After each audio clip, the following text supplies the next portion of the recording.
The ProDisc L total disc replacement from Synthes Spine is designed to reduce pain, preserve motion, and improve patient function in patients with degenerative disc disease at one level between L3 and S1. The ProDisc L implant is based on a ball and socket design.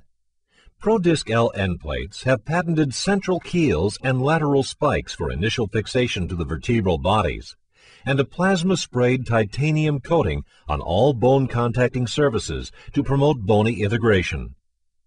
The ProDisc L end plates are inserted in a collapsed position and then distracted for the polyethylene inlay insertion. This modular technique facilitates end plate insertion and provides controlled distraction for polyethylene inlay assembly.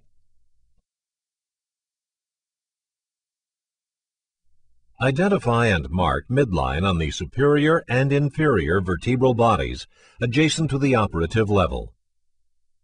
Create an annulotomy centered on midline, wide enough to accommodate the ProDisc L implant. Perform a thorough discectomy using the bone elevator and standard rongeurs, Kerrisons, and curettes, ensuring the posterolateral corners are free of disc material. Insert the vertebral body spreaders to the posterior margin of the vertebral bodies to gradually remobilize the motion segment. The posterior longitudinal ligament should be completely exposed and released or resected as required to achieve remobilization.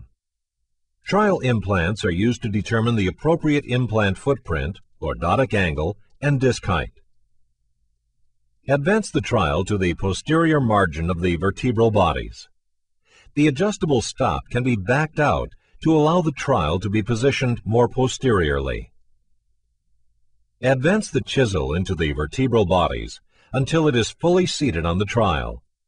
The chisel and trial are left in place until the ProDisc L implant is ready for insertion.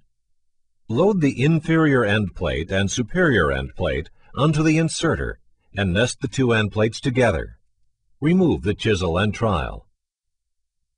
Align the keels of the ProDisc L implant with the chisel cuts and insert the end plates to the posterior margin of the vertebral bodies. Load the polyethylene inlay into the grooves in the inferior arms of the inserter. Assemble the distractor to the inserter. Use the thumb screw to fully advance the distractor. Verify that the posterior edges of the end plates have separated from each other. Insert the inlay pusher into the grooves in the inferior arms. Manually push and lock the polyethylene inlay into the inferior end plate. Remove the instruments and verify final implant positioning.